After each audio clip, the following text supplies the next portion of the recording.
costura se aprende cosiendo, de corte se aprende cortando y de patronaje se aprende pues haciendo patrones. Eso ni siquiera está en discusión.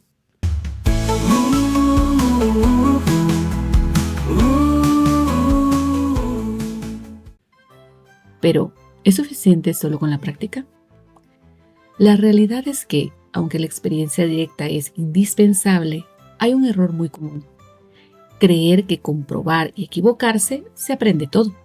Y claro, así se avanza, pero también puede costarnos meses, incluso años, entender algo que podríamos haber asimilado en apenas una página de un buen libro o en las enseñanzas de alguien que ya recorrió ese camino.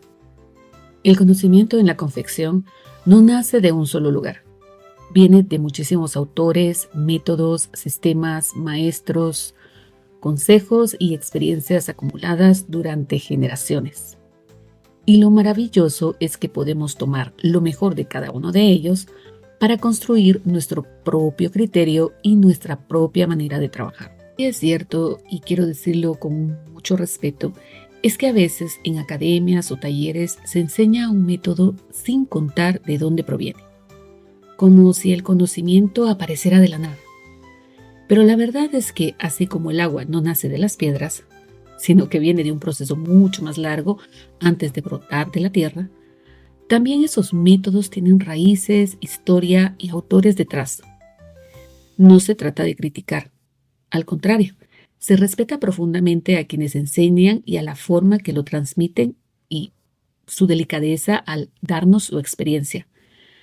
Pero tampoco podemos olvidar que ese conocimiento está ahí, disponible, escrito y sistematizado en obras de referencia que llevan décadas, algún par de ellas siglos, ayudando a generaciones enteras de modistas, sastres y diseñadores. Hoy solo mencionaré y mostraré algunos, porque hablar de todos sería entrar en un arsenal inmenso de autores, métodos y volúmenes que nos podrían acompañar toda la vida. Y es que si somos apasionados y disciplinados con la costura, como en cualquier otra disciplina, pronto descubriremos que nunca se deja de aprender. ¿Y qué tal de aquella típica frase que echando a perder se aprende? Pues bueno, aprender a base de errores está bien, pero practicar con la tela del cliente no es la mejor opción. No solo se trata de que la prenda le entre al cliente, sino que esté bien entallada y sea exactamente lo que el cliente pidió. Muchas veces nos estamos saboteando por no querer estudiar un poco más.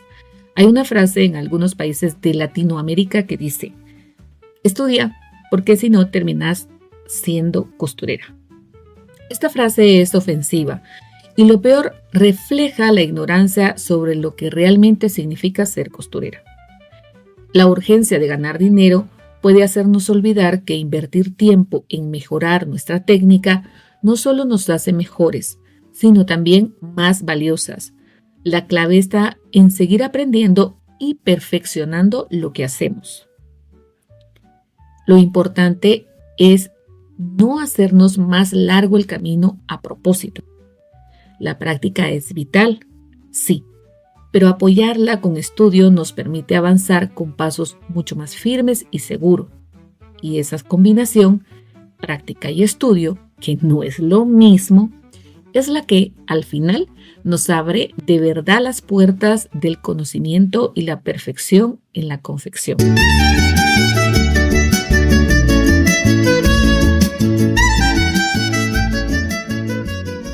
Bueno, quiero comentarles sobre estos métodos y voy a tratar de ser lo más puntual posible. Aquí tengo algunos, ¿no? Como decía yo, no los vamos a explorar todos porque es demasiado. Yo tengo alguna manía con el ajuste de las prendas y por eso creo que me inclino más hacia la sastrería. Y explorando diversos métodos me topé con el de método Alarcón. Este es un PDF que se encuentra en el internet. Yo lo imprimí, a mí me gusta tener mucho mis cosas impresas y pues acá está, así en los 80s, así que yo soy de tener las cosas tangibles. Como podemos ver, nos dan muchísimos detalles. Todos los métodos comienzan por un área diferente y está perfecto. También hay que mencionar que el método Alarcón es un método de patronaje a medida.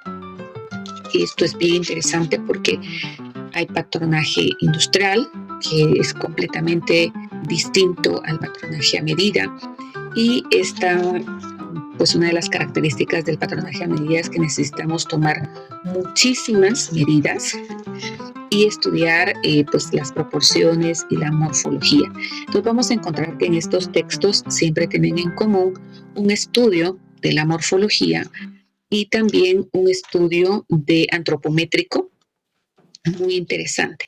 En el caso del método Alarcón, empieza por el patronado de faldas, que para muchos es más fácil. También acá vemos cómo hace énfasis en la toma de medidas y siempre vamos a encontrar mucha rigurosidad en estos métodos, ¿verdad? Luego tengo otro sistema de patronaje a medida, que es el que les había enseñado en el video anterior, solamente que esta es una edición más antigua. En el video anterior hablamos del primer método que yo utilicé, que es el Lutherlo o corte de oro, donde es un patronaje más bien a escala y bastante interesante, el método bastante innovador.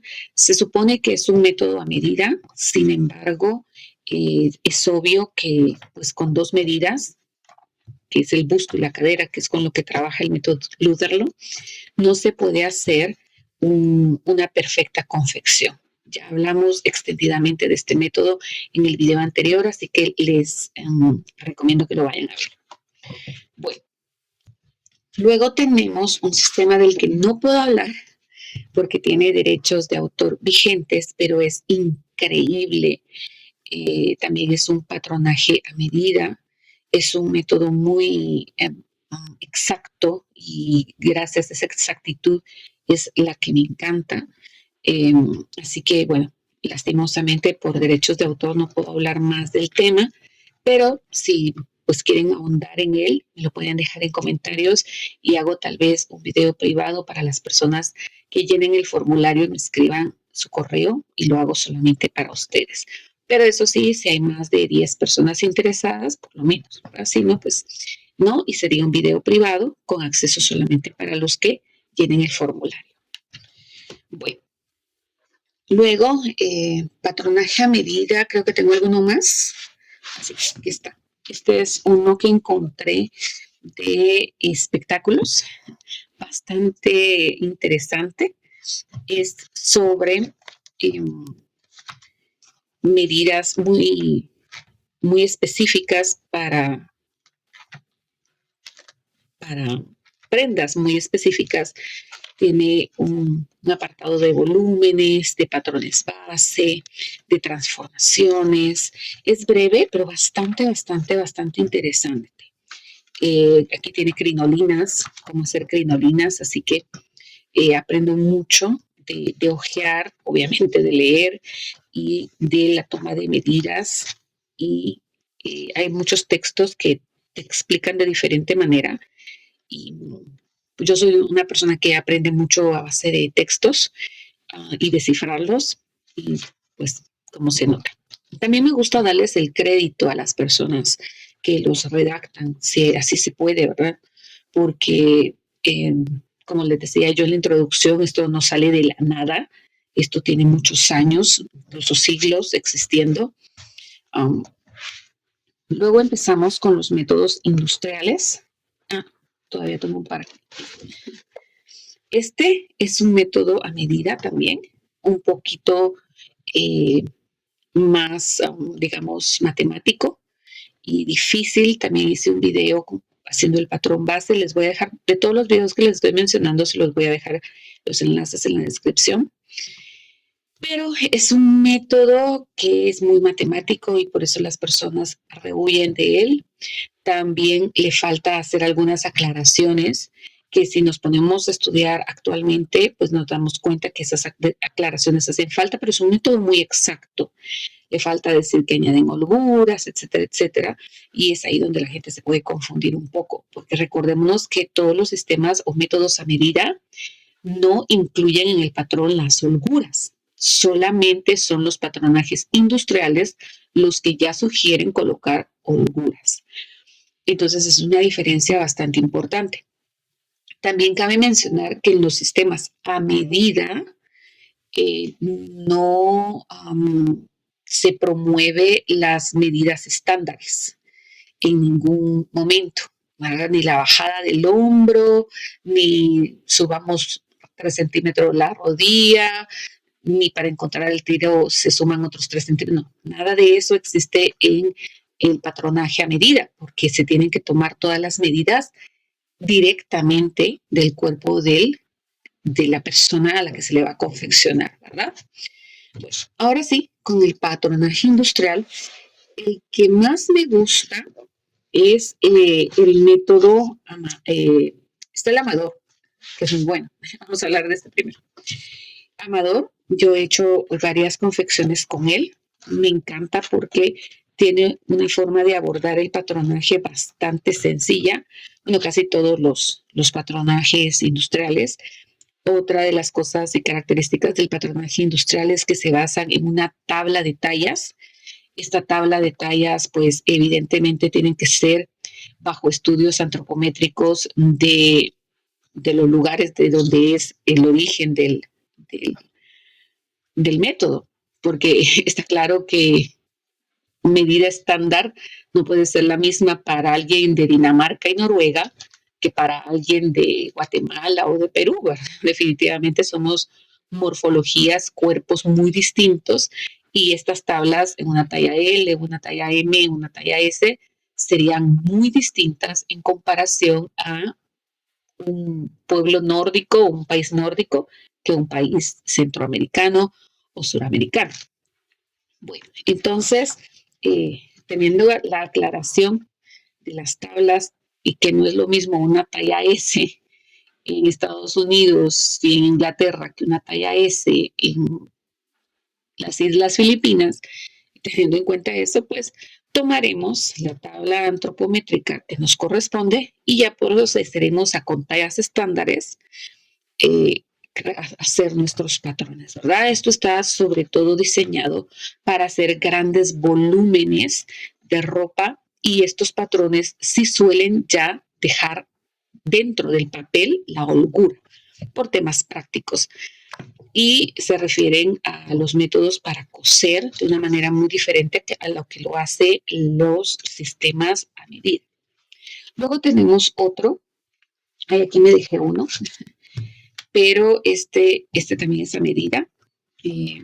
Pues este también tiene una forma de ser redactado y de explicar bastante interesante. Encontramos capítulos que se refieren de manera diferente a la forma de estar redactada. Por ejemplo, acá hay una manga que aparece en el método Alarcón también, pero la forma de explicar es bastante diferente. Entonces, bueno, eso es interesante de estudiar varios sistemas a la vez. El siguiente que relativamente acabo de descubrir es el sistema de Antonio Donano. Me gusta muchísimo, sobre todo porque yo tengo una inclinación hacia los métodos de patronaje a medida. Y este es un sistema industrial, pero es muy interesante porque es muy exhaustivo, igual que los métodos a medida, pero tiene esa sencillez y esa forma clara de explicar los temas, aunque es bastante detallado, tal como me gusta a mí el patronaje, ¿verdad? Absolutamente detallado. Entonces nos encontramos con estas tablas de medidas industriales, pero también con este nivel de pericia a la hora de hacer la tabla. Entonces ellos nos invitan a hacer a nosotros la tabla e incluso dan aquí las holguras. Cabe mencionar que cuando nosotros estamos dando holguras en patronaje industrial, no se le da holgura a toda el contorno de la prenda por igual, todo el contorno del patrón, perdón, por igual, sino se le dan diferentes holguras. En patronaje a medida se le dan por lo menos 2 centímetros de holgura. En cambio, en patronaje industrial va de 1,5 centímetros en las líneas rectas, y así sucesivamente. En cada tipo de línea hay diferente cantidad de holgura que se le debe de dar. Igual a la hora de escalar los patrones es bastante interesante porque no se escala igual a medida cuando aumenta de talla la persona, que porque todos tenemos una forma de engordar diferente, el escalado en el método industrial es bastante diferente. Y luego, por último, tenemos la guía burda. Esta es de corte y confección, pero no es un método en general, sino son técnicas de costura. Es muy interesante. Es una revista de patronaje comercial, pero que sacó esta guía para fomentar la costura, y me parece que está llena de datos que es difícil encontrar en videos. Bueno, entonces espero haber dado un poquito de ideas de dónde encontrar información y qué tipo de información van a encontrar y cuáles son sus diferencias en cada manual. Yo voy a estar dejando un formulario por si les interesa en PDF alguna de estas guías. El 90% de estas guías son gratuitas, alguna de ellas tendrá precio, pero pues llenando el formulario ustedes se darán cuenta, y si me dejan su correo electrónico les puedo mandar el que gusten, si el que desean es gratuito. Bueno, muchísimas gracias. Entonces, no se les olvide darle like al video, visitar mis 2 canales de YouTube, visitar la página de Facebook y